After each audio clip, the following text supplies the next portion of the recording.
And the president has been consulting his top allies, both inside and outside the White House, to see if he could indeed, if there could be a special prosecutor, a special counsel appointed here who could enshrine this probe, that therefore President-elect Biden wouldn't be able to sort of cast it aside when he takes office. And this, of course, is complicating Biden's pick for an attorney general. That is what cabinet post he has not selected yet. Does that person will face questions about whether or not, that person, he or she, would be the boss of these prosecutors who would be potentially investigating Joe Biden's son. So we are seeing here, there's not a clear sense that acting Attorney General Rosen, who is a sort of career person close to Barr, there's people close to him that suggested he would not likely be willing to appoint a special prosecutor. And if that's the case, Trump is at least considering ousting him and replacing him with someone who would. I think we have all kinds of examples of fraud, and we know a large percentage of the American public just simply don't think this is a legitimate election. That's an unsustainable state of affairs for our country. We have to have confidence in our elections. Yeah. We need to restore that confidence. One of the ways to do that is with oversight hearings, point out what went wrong so that things can be corrected and controls can be put in place for the next election. The way you do that is not just oversight. The way you do that is start issuing subpoenas. Welcome to the War Room, live from the nation's capital. It is Wednesday, the 16th of December, the year of our Lord, 2020. And for YouTube, our distribution platform at YouTube, understanding the 8th was Safe Harbor and the 15th or the 14th was the first Monday after the second Wednesday and when the Electoral College meet. Note to self. Subpoenas being issued all over the nation, not by the War Room, but by actually elected officials in Michigan. A massive subpoena to, guess what, preserve the evidence. Now, there's a little controversy about whether that's due in January. Not that anybody in Michigan would ever, mess with a machine or maybe, erase something, right? As Maggie VandenBerghe, our co-host, said, pull a Hillary Clinton with her acid watch or hers. Okay, also in Arizona, a massive subpoena by the Judiciary Committee of the State Senate to Maricopa County for everything related to the machines. This is not going to Mars to get the server. This is not going out and looking at a gun battle that took place in Paris. No, this is reality, okay? In reality, they're on the business end of a subpoena. Also, hearings. Ron Johnson's got hearings. And Ken Starr, talk about special prosecutors. The discussion is about a special prosecutor for election and voter fraud. Ken Starr does his audition. He's the first one up. It's live at 10 o'clock. Want the audience to know we've got the War Room team monitoring that and the boys in Denver with Real America's Voice. As soon as we get some breaking news out of that, we're going to go live to that hearing. Also, at noon, a press conference with Phil Klein. We're going to have Mark Serrano, the communications partner over there at the Thomas More Project, a bombshell report coming out at high noon about the culpability of Zuckerberg and his $400 to $500 million in the hardwiring in of left-wing groups directly into the voter registration platforms of certain states. Also in Georgia. This is what I talked about last night. Michael Patrick Leahy, the relentless Georgia Star editor, Georgia News Star editor, relentless, comes up with a small fact. Guess what? The document that allowed, statute that allowed even these mail-in ballots to even happen expired in October, according to his research. It has gone unrefuted yet. The Secretary of State, Raffensperger's office, has no comment right now. We're going to have Leahy on. We're going to have Mark Serrano on. We're going to have Rudy Giuliani on. We're going to go around the nation looking for the receipts. Ladies and gentlemen, this is all coming because of this audience. Politicians need backup. You reward good behavior and you don't reward bad behavior. The good behavior is getting to the bottom of this today. This is not about 2022 and it's not about 2024, Ron Johnson. This is about the here and now. This is about this election. We don't get this one right, we're never going to get one right.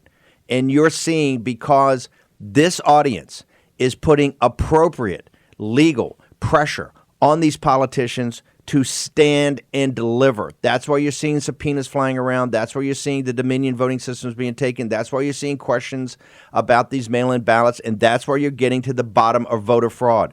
Jonathan Lemire, also, in addition, senior reporter for the Associated Press on Morning Joe, lays out a story they broke last night. Guess what? They're thinking of a special prosecutor for looking into the Biden crime family syndicate. Not the headline says the tax deals of Hunter Biden. This is about the compromise of the Biden family by the Chinese Communist Party.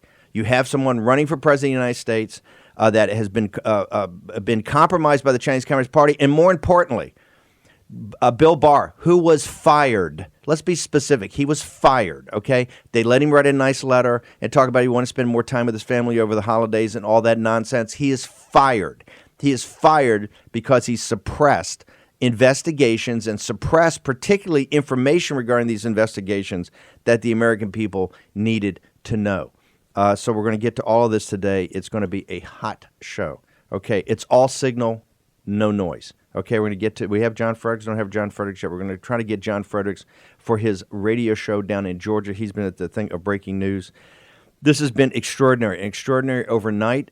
People in Michigan standing tall. I talked earlier to people associated around Michigan, around the Trump campaign. A little worry, a little concern about the way that these subpoenas are. That all the information has got to be turned in by January 12th. Also, note to YouTube and note to Media Matters. That is after the vote in supposedly in the Congress. For the Electoral College that's supposed to take place on the 6th, note to self, we are at the beginning of preserving the evidence of what went on. Don't know how guys can certify votes. Hey, I'm just a schmendrick, right? I'm not a lawyer, but I don't understand how you certify a vote when now you've got people in areas of responsibility that are saying, hey, we want to see all of this. We want it all preserved, and you're now on notice that it's going to be preserved. I wonder if that's probable cause to now go in and just sweep up all the machines instantaneously. The same thing in Arizona. We're going to have Mark Fincham on talking about these heroes at the Judiciary Committee that issued this massive a massive subpoena in Maricopa County that they said, hey, they could take throughout the state. They want to see, they think very quickly. Now, they put a short time fuse on it. By this weekend, they're going to have not just the information, which I think the Board of Supervisors for Maricopa. Remember, Maricopa's Phoenix. I think, what is it, Maggie? 2.4 million people. As Maggie corrected me yesterday, is 20 times the size of Antrim? I think Maricopa County is 4.5 million people. That would be the entire. That's like 70% of the state. No, is it 4.5 million people? No, I'm going to double check that tweet because that was pretty. That was pretty epic. But here's it's a lot. Though. Here's the point: victory begets victory. The heroes up there in Antrim County went in there, took it. You had the report, and look, there's questions about the report, as there should be. The report was done for people that were, by the way, give me a heads up as soon as we get John Fredericks, okay? We're going to get Michael Patrick Leahy on here in a second. Michael Patrick Leahy broke amazing news on the Georgia Star News this morning about this statute in Georgia. I don't know how the Secretary of State, by the way, Lynn Wood is all over this thing on the consent. We keep saying, Stacey Abrams is rolling up 80,000 new voters in voters in Georgia. And for people who have ever tried to register voters, 80,000 voters in 4 weeks or 3.5 weeks is extraordinary. And now they're not even getting to the documents, all of that, this consent. But now Leahy's actually arguing in his piece, and we'll make sure we get it up there, in his piece that the statute ran out and nobody brought it up. And the reason they didn't want to bring it up because that would essentially unearth the consent that was done in back of people like State Senator Beach and State Senator Burt Jones and other people said, hey, we never knew about this. We never understood it. What you're seeing day by day as these relentless heroes led by Rudy Giuliani, also independent people like Lynn Wood, independent people like Phil Klein, are out there grinding every day, and they're relentless, and they're not going to back down. And so all of this, the media is saying, oh, this is all baseless. Well, if it's so baseless, don't listen to War Room Pandemic. Don't listen to the crazy guys over there. Look at what state legislators are doing in Michigan and doing in Arizona. And these are guys they're not Trump fanatics, right? They've basically leaned on their shovels until now. We have John Fredericks. Okay, going to go to now John Fredericks. John Fredericks, a couple things out of Georgia. Number one, you were the co-founder with Leahy on this amazing news service down there, the Georgia Star News. You broke another massive story. You guys grind it. What I like, it's no opinion. It's just fact. You're grinding. Leahy's going to be on to tell us the difference, but tell us the details. I want to give your overall opinion. And I saw Kelly Loeffler late last night, tweets out, hey, I'm down for the fight. We got to fight for Donald Trump now. This is what we're fighting for. Somehow, Brother Fredericks, your message is getting through. Fight now for Trump in a fair count of all legal votes. If you fight now, you win on the 5th. What say you, sir? What's happening in Georgia?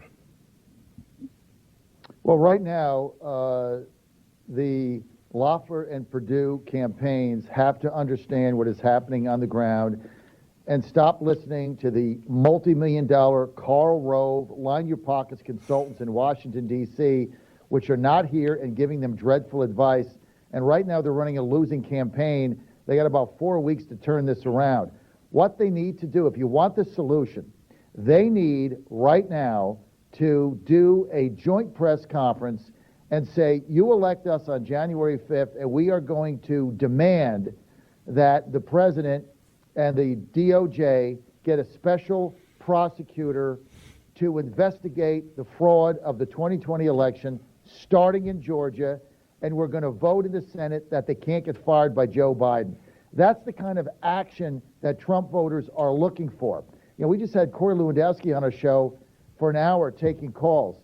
I love Corey to death. As you know, I've been with Corey for 7 years straight, okay? He got skewered today by the callers.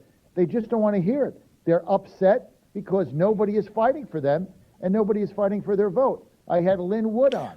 He's got another lawsuit out. He's trying to get the election moved to February 1st. The governor's got the power to do that. He's filed an injunction today because he said you're going to be utilizing the same machines to count the same fraudulent votes you had on November 3rd. So you're going to get the same outcome. So you got all this going on here. The fraud in Georgia is right now worse. Drop boxes are added. Look, the estimates now are they're going to have 1.5 million mail-in ballots, Steve. In the general election on November 3rd, they had 1.3 million. That's a 15% increase. Nothing has changed. David Schaefer, the chairman of the Republican Party, he's filed a lawsuit. He's trained 4,000 volunteers. Raffensperger, the Republican Secretary of State, said, well, that's fine, but when they come in, they can't watch the signature verification process of the envelopes. Well, that's the whole process. If you don't check that, you get the same fraudulent ballots. Plus, they go out, they register 80,000 new voters that didn't vote in November 3rd. 75,000 of those, we estimate, are Democratic voters. How did they get those? No one knows where they came from. Nobody's checking addresses. The same fraud is going to go on. That's the frustration here in Georgia, and they're demanding, voters are demanding that action is taken by these senators to motivate them to get their vote. And Steve, I've said this before. The movement of Trump voters right now, the movement, this is a movement. It is eclipsed its current leadership. It's eclipsed. We had callers today saying, why even now vote for these people if they're going to stand with McConnell and Romney? Why should I even vote for them? Yeah, the Supreme Court, yeah, I get it'll get packed. Okay, but we got Mitch McConnell selling out the president. He wants them. How can I trust them? John, hang over a second. Hang on a second. We're going to go to sell some ads here. Pay for your appearances. Thank you. We'll take I love when my ass gets played. We're going to take a short commercial break. We love our sponsors. We're going to return on the John Fredericks Radio Network. I love my sponsors, Steve. You should, and they love you. Short break. Fredericks and Leahy next on War Room Pandemic.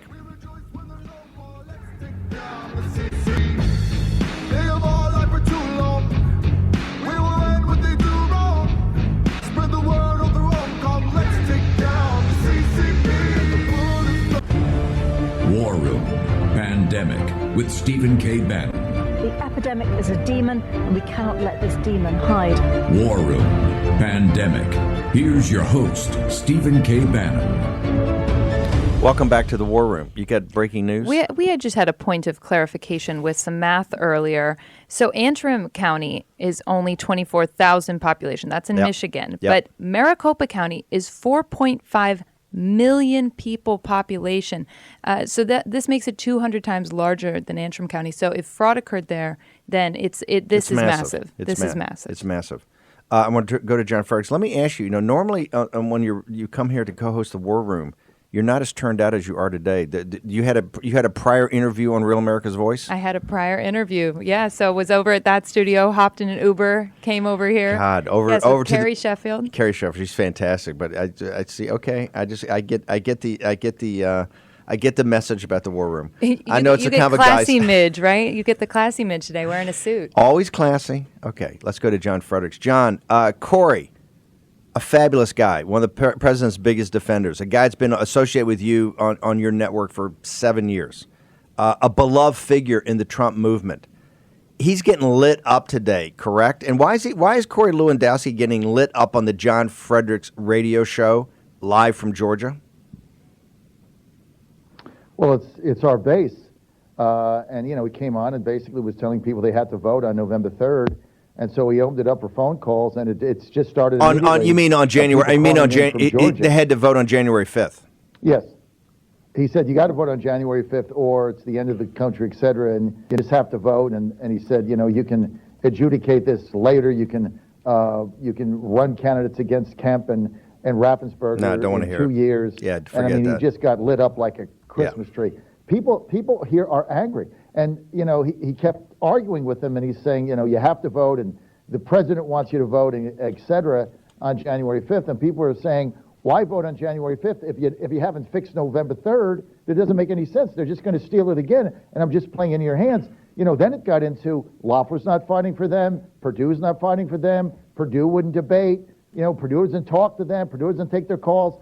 I mean, it's just they feel like the candidates here are tone deaf, and their campaigns are being run by the consultants in Washington, et cetera. And one caller said, you can run all the TV ads you want. It doesn't matter. We don't care about your TV ads. Yeah. We care about fixing a system that is fraudulent. Fix it now, too. By the way, this whole nonsense, America be America, Now, we understand what the stakes are, but when Leader McConnell comes out and throws the president under the bus, and then he's on that conference call, he's on that conference call saying he doesn't want anybody to stand up and back Mo Brooks on the 6th, about having, if they need to, actually have these 2-hour hearings about this. You got Ron Johnson's up there now. My staff's going to tell me if we need to cut to Ken Starr. Okay, but here's the point about the deal you laid out, that they would commit to voting for a special prosecutor and making sure a special prosecutor is there, which I don't know if the Senate's going to do. What about a guarantee and a commitment that they're on the votes on the 5th? On the 6th, they're going to back Mo Brooks and say, yes, we must have hearings, not just about Georgia, but about all 6 of these states. We need to take, 2 hours per state? So 12 hours. For 12 hours, we need to go through this and call witnesses and all that. What about that as a commitment to the people of Georgia to make sure that Loeffler and Perdue are focused on what they should be focused on, which is not allowing this thing to be stolen by illegal ballots? If the ballots are counted, the legal ballots are counted, and Trump loses, then Trump loses, okay? But you're jeopardizing the Constitution in this republic if you go along with this nonsense. We're going to get to Leahy in a second, of all this activity down in Georgia that has not been done in the light of day. What do you think about getting Loeffler and Perdue to commit to that, John Fredericks? If you want to win, that's what they should do. They should stand with Mo Brooks and say, elect me on the 5th, and we will vote for the debate. We will vote not to certify the election. Everybody knows how this is going to turn out, but Georgia voters just want them to fight for them. And I tell you what, the McConnell shenanigans yesterday, and it was that was so bad. It was, a lot of these people, if we go through this debate, you're going to have to take a tough vote. Excuse me? You're going to have to take a tough vote? Like, why are you there? What do you mean you're going to have to take a tough vote? This has infuriated people in Georgia, and my callers in Virginia and the Mid-Atlantic. What do you mean you have to take a tough vote? I mean, that's the message. That's why we're busting our butt for these Republicans, so that they don't have to take a tough vote? Mitch McConnell's cut a deal. Mitch McConnell's cut a deal with Biden. There's no doubt about it. He made a deal with him. That's what's evident. That's why this the boil has to be lanced in Georgia, and it has to be lanced today. John Fredericks, you're right. You're so fantastic. Two people understand this, and both of them are on this split screen, Steve. Well, no, you and I understand you and I really understand that. A lot of people. Well, hold it. I tell you. Look, what's going on in the ground. We're just a couple of schmendricks. I tell you, who really understands it is the audience. This is what you go to our live stream right now. You go to #WarOnPandemic. I listen to John Fredericks, listen to the callers. Here's who gets it. The American people get it. The polling's all coming back. Well, who doesn't get it is the donor class, because the donor class wants Donald Trump to go away. And they want Mitch McConnell to be the most powerful man in D.C. and get all the tax cuts and all the deregulation and all the judges, all the goodies, right? They don't want anything for the people. And guess what? The people are smart enough to know, I'm not buying into that deal anymore, okay? Dan Crenshaw can make all the clownish videos he got at James Bond and jumping out of planes and, he's there and everybody's coming. No, Dan Crenshaw, nobody's coming. When you deal with the problem we have today in Georgia and you deal with what went down on the 3rd, because the deal with that is to bring victory on the 5th, okay? This ain't John Fredericks and Steve Bannon. We're not brain surgeons. This is the deplorables. They're telling you flat out, we ain't showing up and we're not taking this anymore. John Fredericks, you're an American hero. What you do every day is just incredible, incredible. The show's amazing. People can get the app. You download the app all over the nation, all over the world, and hear John Fredericks, the oracle of the deplorables, every day. John, thank you so much for being on the show. We want to go now to what you founded, which is the Georgia Star News, Michael Patrick Leahy. Leahy, I got the story from you in the middle of the night. My head blew up. Please explain what you found in Georgia about the statutes and what's going on down there to make this vote even more illegal. Yeah, Steve, so the first things first. Number one, the use of drop boxes for voters to deposit absentee ballots in Georgia and the current method of absentee ballot signature verification that were used on November 3rd and are going to be used on the January 5th runoff, they have not been authorized by the Georgia General Assembly. So they are actually not lawful. That's point number one. Point number two. Oh, that's just a small. They're not lawful. Just a tiny thing there. Keep going, Leahy.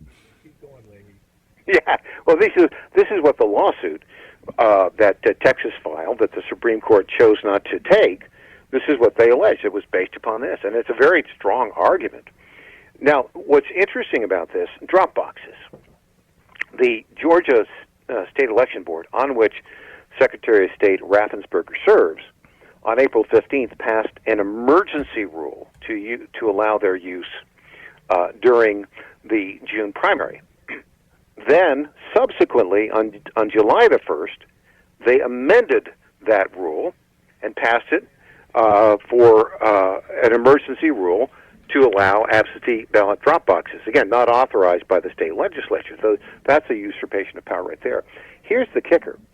Under the Georgia Administrative Procedures Act, emergency rules that can only be authorized when the governor has declared an emergency, which he did for COVID-19, automatically expire in 120 days.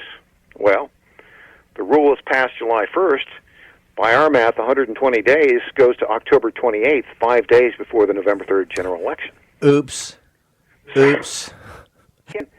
Any evidence that they officially extended that rule subsequent to July 1st or before the November 3rd. Hold on. We only got a limited amount of time. Just repeat what you just said so the audience fully embraces this, what you found. Repeat it. The State Election Board rule that established absentee ballots, 600,000 absentee ballots were dropped off in drop boxes, that established drop boxes for use in the November 3rd election. That rule was passed on July 1st as an emergency rule. Under Georgia law, emergency rules can only last for 120 days. It expired October 28th. We've seen no public record that it was renewed subsequent to July 1st. October 28th, by the way, was 5 days before the November 3rd general election. Yep. And by the way, those drop boxes were for ballot harvesting. Leahy, we got to bounce. One thing I want to say about Michael Patrick Leahy, Harvard College graduate, Stanford MBA, correct? The unique double, which is people who keep scoring that thing, is quite unique.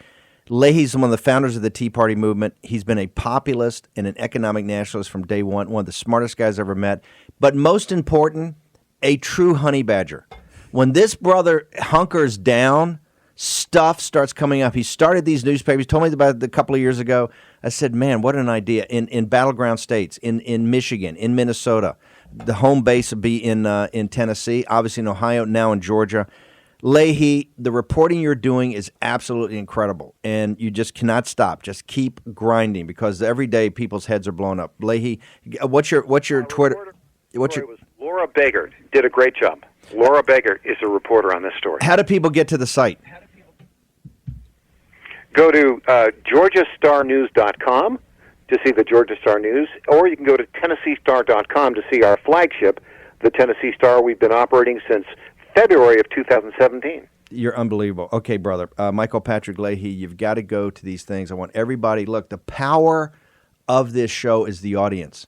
When we put authors up, books sell. When we put people up, their Twitter handle blows up. What is it? We got it 25 seconds? I just wanted to say, we got Ken Starr's beginning his testimony. Witnesses have been sworn in, so we got big stuff happening today. We got Rudy Giuliani. The mayor's on next, and we're going to be cutting into Ken Starr. Ken Starr's audition today to be the special prosecutor that's coming, and that is coming. Write that down, just like Barr got. And by the way, Barr's going to be part of the investigation.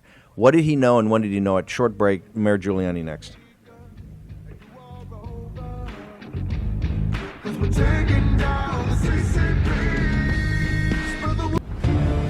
War Room Pandemic with Stephen K. Bannon. The epidemic is a demon, and we cannot let this demon hide. War Room Pandemic. Here's your host, Stephen K. Bannon.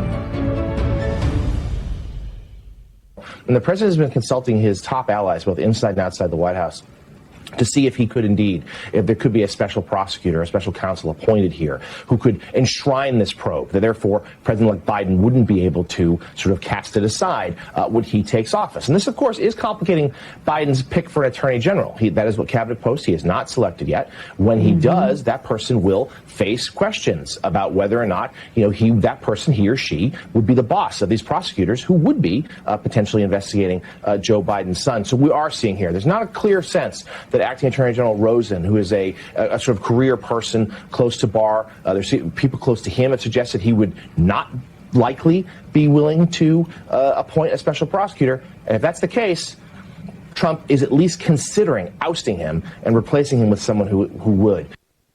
Welcome back to the War Room. It is Wednesday, the 16th of December, the year of our Lord 2020. There are decades in which nothing happens, and then there are weeks in which decades happen.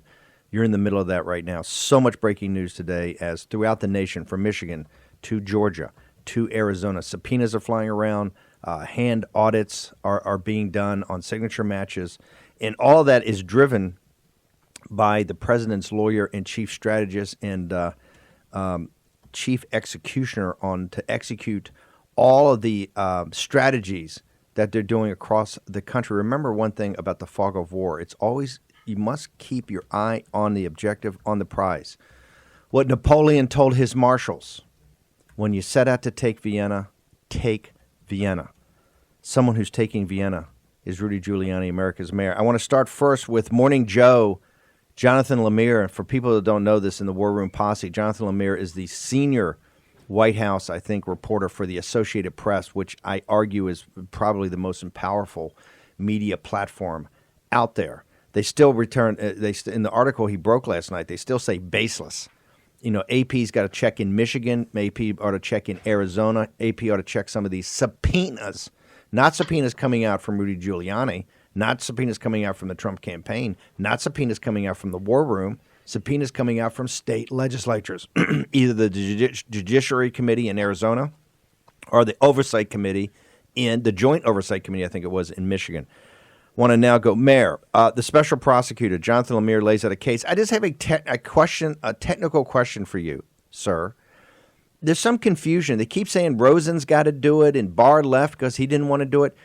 Does the President of the United States, as chief magistrate by the Constitution, does he have the power at his sole discretion to actually direct the acting attorney general or the real attorney general or the deputy attorney general to set up a special prosecutor and say who that's going to be named and empower that with subpoena power and a budget to go about their work independently from any other interference. Does the president have that power? The president absolutely has that power. Under Article 2 of the Constitution, the executive power of the United States is vested in one person. The rest of it flows from the president. We refer to it as the unitary executive, meaning every one of the cabinet offices derives his power out of the Constitution from the president. So simply anything any cabinet officer can do, the president can do. And unless for some reason the president has delegated it away or said, I want to leave that for you to decide, which he hasn't done. So for example, when I was the United States Attorney in the Southern District of New York, I worked in the Justice Department, but I was appointed by the president. My first loyalty was to the president, not to the Attorney General. He signed my certificate of appointment. The Deputy Attorney General countersigned it. So every U.S. attorney technically works for the President of the United States. So if he wanted to order the AG, the acting AG, to appoint an independent counsel, he could do that. If he wanted to do it himself, he could do it. He could just write an order saying, Ken Starr is appointed the independent counsel to investigate everything pertaining to the 2020 election and render a report on any criminal acts or irregularities that occurred. That's it. And Ken Starr is now the independent counsel. So it's interesting you meet that. I want to make sure the audience understands. There's two things that we're talking about. One is a independent prosecutor, special prosecutor, independent counsel to look at, to go into depth and have subpoena power and the power to basically go, I guess, in front of a grand jury, indict people about the election fraud and the voter fraud associated with the 2020 campaign. As we speak right now, Ken Starr is actually the leadoff witness to Senator Johnson's hearing on Capitol Hill. Note to YouTube, note to the Associated Press. This is not the War Room. This is not Rudy Giuliani. This is the United States Senate. And our team here is going to feed us if we have anything. Number two, what Jonathan Lemire is talking about is the hard drive from hell and the investigation into Hunter Biden and other parts of the Biden crime family, specifically in relationship to their compromise by the Chinese Communist Party as a national security issue. Is it your belief, Mayor Giuliani, that the president should, because of everything that's going on and all the moving pieces, that on both of those, the election fraud and voter fraud as one, and a separate one regarding the national security issue of being compromised by the greatest enemy the United States has ever had, the Chinese Communist Party, do you believe that the president should forthwith move and select two independent special prosecutors that are basically outside the purview of the Justice Department as they would move forward? I believe he has to, in both cases. In the case of Hunter Biden, it really isn't about Hunter Biden. If it were Hunter Biden, maybe the Justice Department could do it. But, I know the hard drive backwards and forwards. You can't open an investigation of Hunter Biden without Joe Biden being a subject of that investigation. He's all over the hard drive. For example, if you just want to look at the Chinese issue, he's getting 10% of the equity from the Chinese. That's established in the text, in the emails, and also with Mr. Bobolinsky's testimony. So it begins as an investigation of Joe Biden. He's the number one target of that investigation. Hunter Biden is way down the totem pole. He's the bag man, the guy who collects the money, the guy who writes the deals. But it's quite clear right in the text of that hard drive that the number one guy, the top of the totem pole, the top of the crime family, is Joe Biden. You can't escape that. If you were representing Joe Biden when that investigation opened and you were a lawyer and you went to the Justice Department and you asked him, is Joe Biden a subject? They would be lying to you if they said he wasn't. The evidence makes him the subject. This is, by the way, I want to move on to the subject of Ray and Pat Cipollone and what this reporting is coming out, I think, in the Politico and Washington Post about Pat Cipollone and the FBI director. This is not coming from Rudy Giuliani. This is Stephen K. Bannon. I'm just putting it out there, and I'm not a lawyer. Rudy spent his career, the mayor spent his career being about law enforcement. He was the heroic and mythic Southern District of New York when he broke the five families, the five mafia families that controlled New York for so many decades. He also broke the mafia that controlled Wall Street. When I was there at Goldman Sachs back in the 80s, Mike Milken, Ivan Boesky, put them all away. He knows what he's doing. He knows about RICO. But I will tell you, ladies and gentlemen, write this down on December 16th. When that special prosecutor is appointed for the Biden crime family, a target, maybe not a target, but a area of inquiry is going to be the Attorney General, Bill Barr. What did Bill Barr know, and when, and why was this information suppressed? Why are we in this situation in December of 2020? Why was this information suppressed? Bill Barr will be a target of an investigation, and he deserves to be a target. Okay, I want to move on to a different topic. Pat Cipollone's reported that Pat Cipollone has told the president, told the president he cannot fire the FBI director, Christopher Wray. What are your thoughts about that, Mayor? For the life of me, I can't figure out why he can't fire the head of the FBI. I mean, he already did it, right? We've already been through that, haven't we?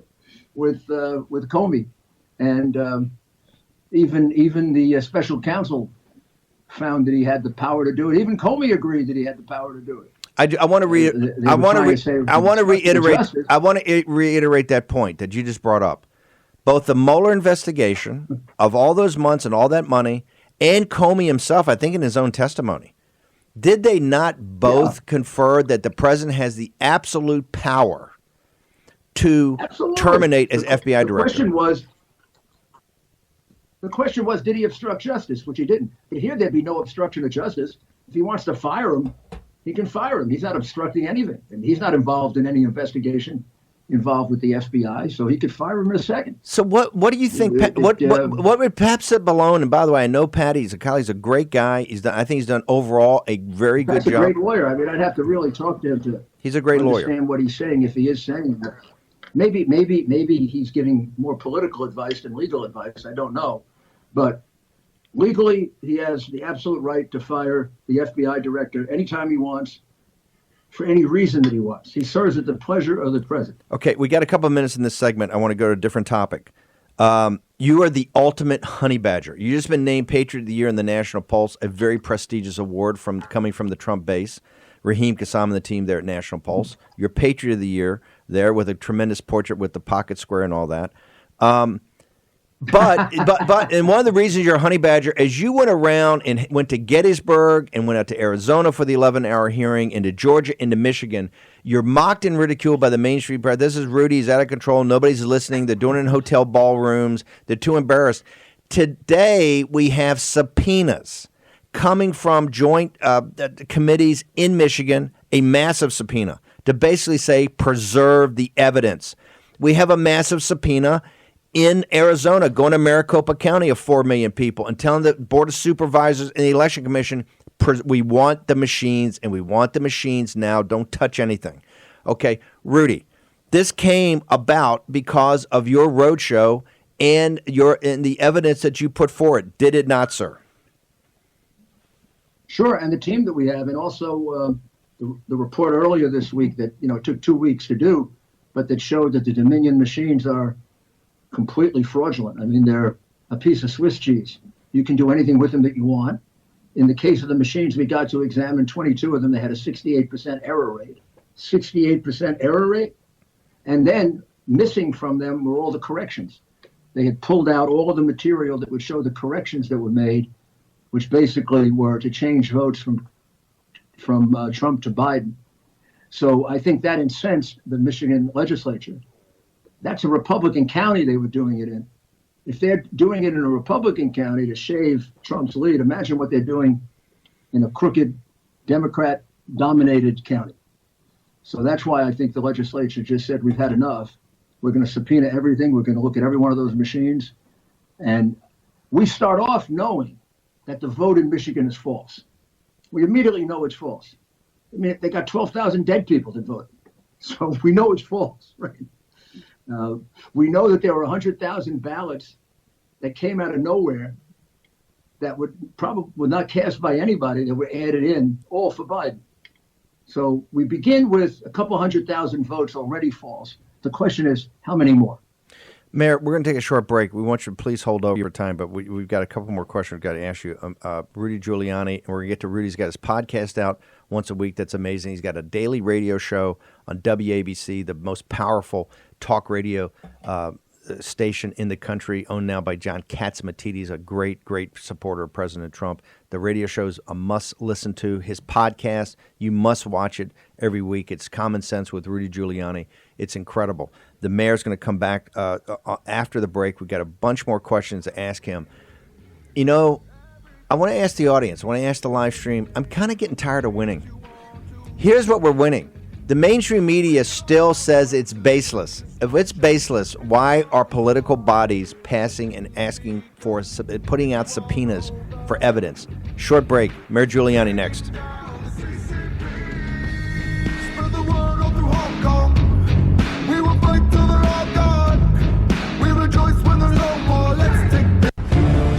War Room Pandemic with Stephen K. Bannon. The epidemic is a demon, and we cannot let this demon hide. War Room Pandemic. Here's your host, Stephen K. Bannon. Welcome back. We've got Mayor Giuliani. Mayor, yesterday there was a recording that came out that Mitch McConnell talking to his entire conference and basically saying, "Hey, we don't want to have a tough vote. You just gotta not support Mo Brooks. And when this thing comes to the Senate, if it does come to the Senate in January, you guys just got to take a pass on it. We got to move on." What are your thoughts about that? Very disappointed, of course. The evidence isn't even in yet. He hasn't really had a chance to see it. I don't know what he's basing it on. I mean, the fact is that 80 to 90% of the Republican Party disagrees with him. I don't know what political party he belongs to. I guess I know the political party. It's the Washington Party. I mean, we have a right to be heard on these things. And I tell you, Steve, no matter how it shakes out, if they completely cut off our right to be heard, it's going to be a disaster ever trying to bring this country together again. I mean, when people feel aggrieved like this, the worst thing in the world to do is to cut them off. Let them have a chance to have their hearing, and maybe at the end they could say, "We don't agree with the result, but at least we got heard." Look what the Supreme Court did. By the way, said, no, we don't want to look at it. The polling is all coming. Jonathan Lemire implied this today on Morning Joe.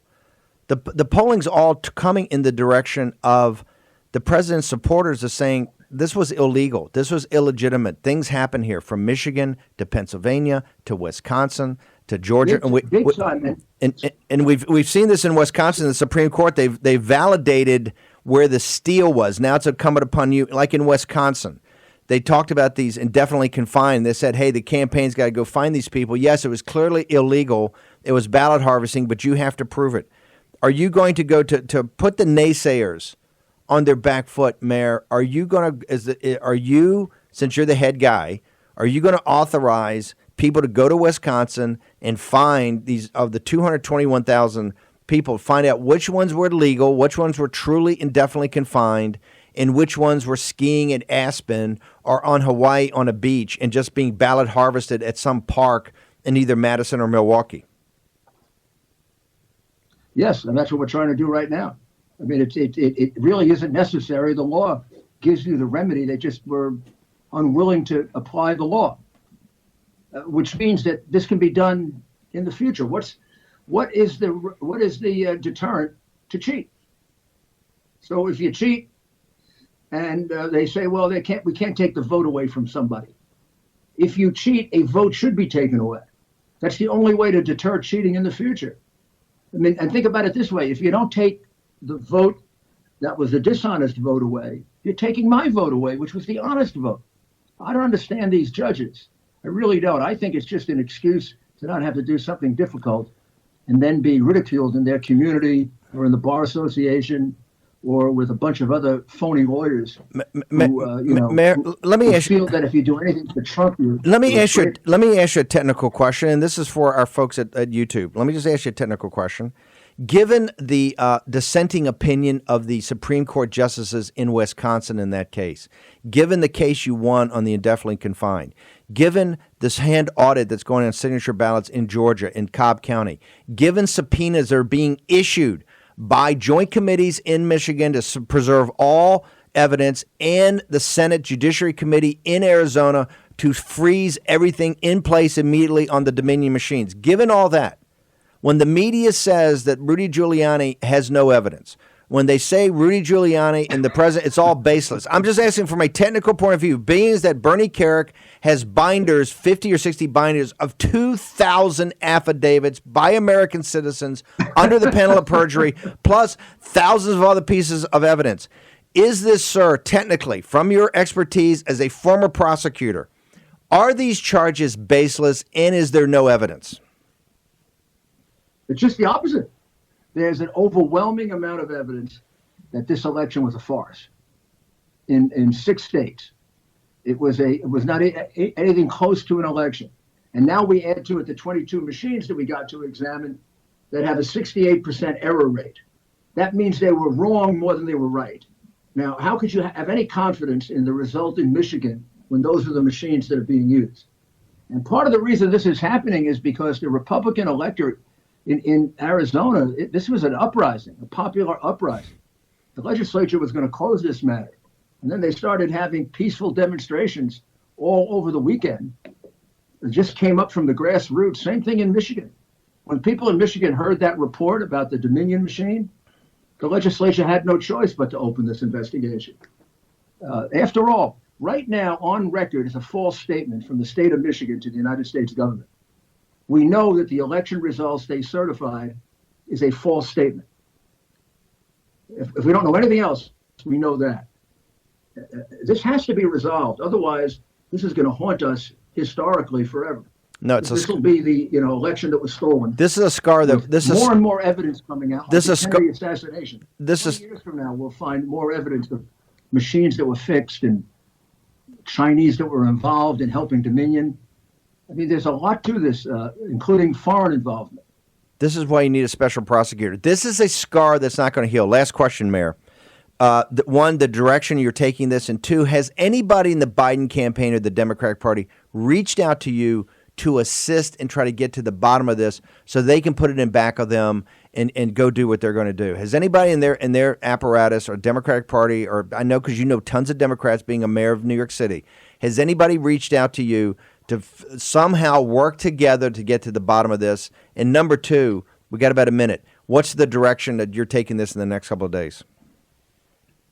Well, they have one answer to this, and they have one answer to the Biden crime family. It's been debunked.